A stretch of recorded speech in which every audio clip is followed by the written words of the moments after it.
If there's a challenge the human race hasn't been able to overcome yet, it is how to handle differences. It doesn't matter how advanced our technology is or how many things your 6-year-old cousin Lily could do with her iPhone. Put her in a classroom with a child who doesn't look like her, and you may see her legs tremble. That's why today's topic is neurodiversity, what it is, and why we must embrace it. We'll also be talking about the challenges we need to overcome and advances we have made to make our society a little more inclusive, so your cousin doesn't have to be afraid anymore.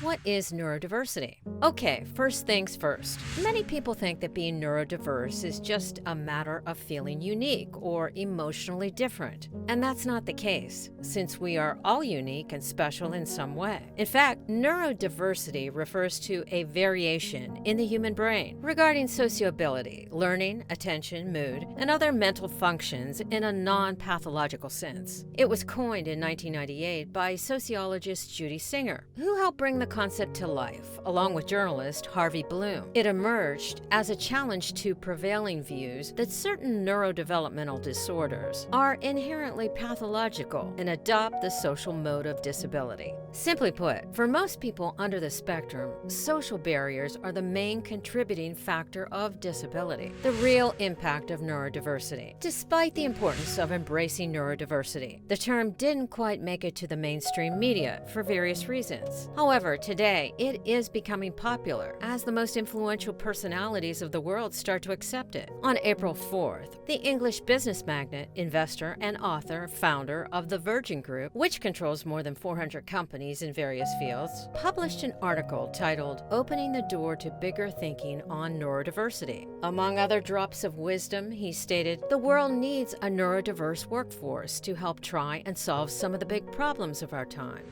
Neurodiversity and its biggest challenge. Today, neurodiversity is slowly but surely making progress into mass acceptance. But still, enormous challenges need to be overcome, education being the biggest of them all. Branson is an example of how a still-in-progress educational system and a tight society made him suffer at a very young age. "I struggled at school due to my dyslexia, and I didn't understand what I was capable of until I left school and started my first business." He said another common problem is the lack of understanding of these conditions. Autistic children worldwide have been targeted and labeled as problems or behavioral just because others can't understand what's going on with them.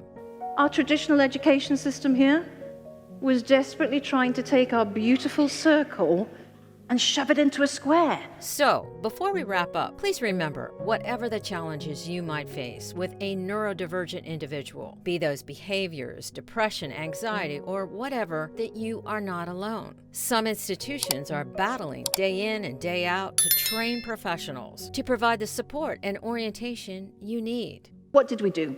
Well, we didn't understand Sam, we didn't understand his behavior, we didn't understand his temperament, so we sought help. And I can honestly say that was the best thing we could have done. The positive parenting support we got as a family, it transformed our lives, it transformed our son's life, and it gave me a completely new career as a parenting coach. And I haven't looked back since.